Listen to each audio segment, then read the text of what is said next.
Good morning बच्चों। आज हम कर रहे हैं रिवीजन वापस, क्योंकि आज आपका टेस्ट भी है, तो हम करेंगे केवल रिवीजन। रिवीजन में देखिए, आज आपको कुछ मैं इस तरह से बता रही हूँ जिसमें कि आपको जिस तरह से क्वेश्चंस आपके आते हैं, जैसे आपको बता रखा है कि 1000 में कितने 100 होते हैं, कितने 100 होंगे जब 1000 बनेगा। जैसे 1000 में कितने 100 होंगे, यानी 100 के कितने नोट होंगे, 10 100 के नोट होंगे, तब कितना बनेगा 1000। ठीक है, ऐसे ही 10,000 में 1000 के कितने नोट होंगे, सोच के देखो। 10,000 में कितने 1000 के कितने नोट होंगे, 10 नोट होंगे, तब बनेगा 10,000। ऐसे ही 1,00,000 में कितने 10,000 होते हैं, 1,00,000 में कितने 10,000 होते हैं, तो होते हैं 10। ठीक है, कितने होते हैं, यहाँ पे 10,000 में 10 नोट होते हैं, किसके, 1000 के।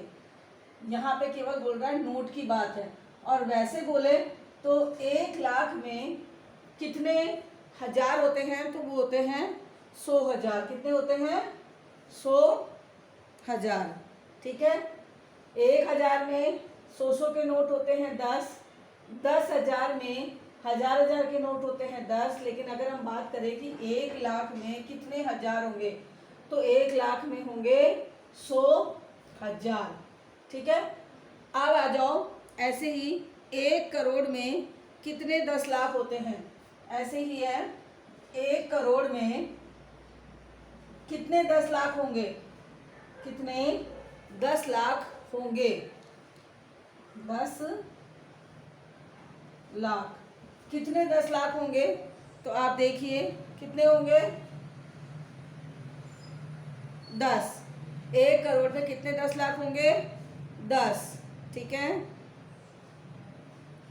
और यहाँ 1,00,000 में अगर हम केवल 1000 की बात करें तो 100,000 होंगे, तब जाके बनेगा 1,00,000। लेकिन अगर हम बात करें, इसकी जगह यूं लिखें 10,000 कितने हैं, 10,000 कितने हैं, तो बनेंगे 10,000। देखो इस तरह से भी सकते, 1,00,000 में केवल 1000 है तो 100,000। लेकिन अगर 10,000 की बात की जाए तो कितने 10,000 होंगे, 10,000। ऐसे ही 1 करोड़ में कितने 10 लाख होंगे, 10 लाख होंगे। अब जैसे कोई अंक आपको दे रखा है, जैसे आपको दिया 4, 5, 0। अब इसको बोला कि इससे आप सबसे छोटी संख्या बनाओ, तो सबसे छोटी संख्या बनाने के लिए क्या करते हैं, पहले सबसे छोटी से बड़ी लिखते हैं। लेकिन छोटी से बड़ी में 0 पहले नंबर पे नहीं आता है, 0 दूसरे नंबर पे लिखोगे, तो उससे यानी 0 से थोड़ी बड़ी कौन सी संख्या है, 4, और उसके बाद में आ गया 0, और उसके बाद में आ गया 5। तो ये बन जाती है सबसे छोटी संख्या। क्या बन जाती है, सबसे छोटी संख्या। ऐसे ही अगर आपको बड़ी संख्या पूछी जाए, जैसे 2, 5, 7, इनसे बड़ी संख्या पूछी जाए, तो बड़े से छोटा लिखो। सबसे बड़ी संख्या 7, उससे छोटी 5, सबसे छोटी 2। ये बन गई इन अंकों से सबसे बड़ी संख्या। आगे बनाना आपको सबसे छोटी संख्या, सबसे बड़ी संख्या। इसके अलावा निकटतम 10 में आकलन, जैसे आपको दे दिया कि 738 का निकटतम 10 में आकलन करो। किस में करो, निकटतम 10 में। तो निकटतम 10 में इकाई अंक में कितना है, 8। तो यानी कि ये बन जाएगा 740। कितना बन जाएगा, 740। लेकिन अगर मैं कहूँ इसी का 738 का ही निकटतम 100 में आकलन करो, तो निकटतम 100 में यानी कि ये 50 से कम है, यानी पिछला 700 ही रह जाएगा। लेकिन अगर ये 50 से ज़्यादा होता तो ये हो जाता 800। क्लियर हो गया। अगला रोमन संख्या में, जैसे रोमन संख्या 12 कैसे लिखोगे, 10, 11, 12। 24 कैसे लिखोगे, 10, 20 और 4 ऐसे लिखते हैं 24। 34 कैसे लिखेंगे, 10, 20, 30 और ये 4। ठीक है, अब ऐसे ही 44 कैसे लिखेंगे? तो 44 के लिए देखो पहले 40 कैसे लिखते हैं, ये एक्स और एल, और अब 4 कैसे लिखेंगे, ऐसे हो गया। 54 कैसे लिखेंगे? 54 लिखेंगे, एल 50 होता है और ये 4। 64 कैसे लिखेंगे? ये एल 50, ये 60 और ये 4। तो इस तरह से आप लिख सकते हैं। केवल यहाँ पर संख्याएं बदलनी, इधर इधर की तरफ बदलना है, केवल डंडे। यहाँ 11 है तो 1 कर दो, यहाँ 13 है तो 3 कर, 23 है तो 3 कर दो, 25 है तो 5 कर दो, बस ऐसे ऐसे बनाना है आपको। अगला है सबसे छोटी पूर्ण संख्या। अब आपको पता है पूर्ण संख्या सबसे छोटी कौन सी होती है? पूर्ण संख्या सबसे छोटी पूर्ण संख्या होती है 0।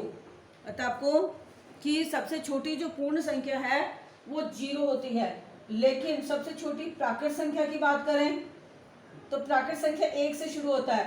तो इसका मतलब सबसे छोटी संख्या कौन सी हुई? प्राकृत संख्या 1। प्राकृत संख्या जो कि सबसे छोटी है, तो प्राकृत संख्या सबसे छोटी होती है 1। क्लियर है? ये हो गया आपको पूर्ण संख्या प्राकृत संख्याओं की बात। परवर्ती संख्या निकालने के लिए, अगर आपको परवर्ती संख्या निकालना है तो उसमें 1 जोड़ दो। क्या कर दो? 1 जोड़ दो। जैसे 2, 5, 6, 3, 2, 1 है। अब आपने इसमें 1 क्या कर दिया? जोड़ दिया। क्या बन गया? 2, 2, 3, 6, 5, 2। ये हो गया परवर्ती संख्या। एक होता है पूर्ववर्ती संख्या। पूर्ववर्ती संख्या के लिए क्या करेंगे? 1 माइनस कर देते हैं। जैसे इसी में देखो 2, 5, 6, 3, 2, 1। अब इसमें माइनस कर दो। पूर्ववर्ती के लिए क्या करना है? 1 माइनस करना है। 1 में से क्या? 0, 2, 3, 6, 5, 2।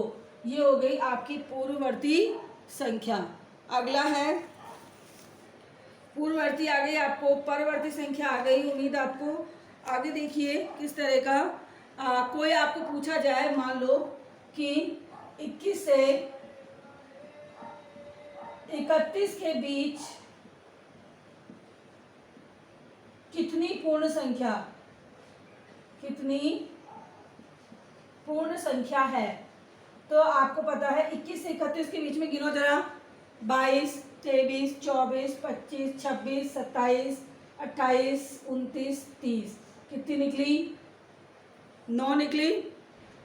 तो कितनी हो गई? 9। इन दोनों को नहीं गिनेंगे, ना 21 को गिनेंगे ना 31 को गिनेंगे। 22 से शुरू करेंगे और 30 पे खत्म कर देंगे। लेकिन अगर बोला जाए 21 से 32 के बीच में, 21 से 32 के बीच, तो पूर्ण संख्याएं कितनी हो जाएगी? उनमें 21 से 32 के बीच में पूर्ण संख्याएं हो जाएंगी 10। यानी कोई भी 2 अंक बता के उनके बीच की संख्याएं पूछिए कितनी पूर्ण संख्या है तो आप गिन लो। जैसे 21 से 31 के बीच पूछा तो 21 के बाद में शुरू करो। 22, 23, 24, 25, 26, 27, 28, 29, 30 हो गई। 9 हो गई। ऐसे 21 में 32 के बीच पूछा जाए तो 22, 23, 24, 25, 26, 27, 28, 29, 30, 31, 10 हो गई। तो यानी इन संख्याओं के बीच की पूर्ण संख्याओं का पता लगाना। अब है योग ज्ञात करना। तो जोड़ना, जैसे कि आपको पूछा है 5, 2, 1 प्लस 3, 4, 0 या 3, 0, 4 प्लस 5, 6, 1। तो अपन एक तो डायरेक्ट जोड़े, चाहे आप कॉपी में जमा के जोड़ सकते हैं। जैसे इकाई अंक जोड़ दिया, 1 और 4 5, 5 और 1 6। दहाई अंक जोड़ो सबका, 6, 6 में 0 जोड़ी 6, 6 में 2 जोड़ी 8। आप 100 का अंक सैकड़े वाला 5 और 3 8, 8 और 5 5 और 5 10 3 13। कितना हो गया? 1386। ये हो गया आपका योग ज्ञात करना। अब है आपको गुणनफल ज्ञात करना। जैसे आप सिंपल गुणा करते हो, लेकिन मान लो मैंने यूं दिया 6, 2, 1 गुणा 50। तो आप कैसे करें? तो आप क्या करो कि इजी तरीके से जमा लो इनको। यानी ऐसे 2 अंक जिनसे 100 बने, जैसे 50 को 2 से गुणा करोगे तो 100 आएगा, सीधा पता है। तो अपन पहले लिख देते हैं 50 गुणा 2, फिर लिख देते हैं 621। तो इन दोनों की जगह अपना क्या हो जाएगा? 100 और गुणा कर दें 621 से। अब देखो 621 से गुणा करने में 100 में कितने अंक है? 2 जीरो है। 2 जीरो लिख दिया। आप एक को 621 से गुणा करेंगे तो पूरा 621 आएगा, यानी ये हो गया आपका 62,100। तो ये हो गया आपको गुणा करना। अब बोल रहा है शून्य किससे निरूपित होता है और किससे नहीं होता है। शून्य किससे निरूपित होता है और किससे नहीं होता है। तो शून्य के लिए देखो, किसका निरूपित का मतलब है शून्य का आंसर, किसमें शून्य आता है। जैसे एक में शून्य जोड़े तो क्या आंसर शून्य आएगा, नहीं आएगा। क्या आएगा, एक, यानी इसमें तो शून्य नहीं आया। लेकिन अगर मैं बोलूं कि एक माइनस जीरो तो भी आपका शून्य नहीं आएगा। अगर मैं यूं लिखूं जीरो माइनस एक तो भी शून्य नहीं आएगा, उत्तर आएगा माइनस का एक। लेकिन अगर मैं लिखूं जीरो गुणा जीरो तो आंसर क्या आएगा, जीरो आएगा आपका आंसर। और अगर मैंने लिखा कि जीरो बटे में दो तो भी आंसर क्या आएगा, जीरो, यानी जीरो में किसी भी संख्या का भाग दोगे तो आंसर आएगा जीरो। तो आप देख सकते हैं किसमें शून्य आता है और किसमें नहीं आता है। तो निरूपित का मतलब होता है कि किसमें निरूपित होगा यानी किसमें शून्य आएगा, किसमें निरूपित नहीं होगा इसका मतलब है किसमें शून्य नहीं आएगा, ये होता है। एक जनरल क्वेश्चन जैसे होते हैं कि आपसे पूछ लिया कि मान लो 1 लीटर पेट्रोल 50 रुपए का आता है। 1 लीटर, या अभी देखो अभी आप कितने का आ रहा है, 100 का आ रहा है। तो 1 लीटर पेट्रोल है 100 रुपए का। तो अगर आपकी टंकी में 5 लीटर पेट्रोल भरवाना है तो कितना आएगा, तो 5 को गुणा कर दोगे 100 से, ये हो जाएगा 500। इस तरह के क्वेश्चन, ठीक है। ऐसे मान लो आपसे पूछा जाए कि आपने सब्जी वाले को, आपने सब्जी खरीदी, सब्जी वाले को दिया 100 का नोट, आपने सब्जी खरीदी 20 रुपए की, तो कितने रुपए बचे, ये बच गए आपके, घटा दो कितना बचा, 80 रुपए बच गया। तो ये आपकी जनरल फैक्ट वाली चीज़ें हैं जो कि आपको एग्जाम की तैयारी में करनी है। बाकी करेंगे नेक्स्ट क्लास में। Thank you.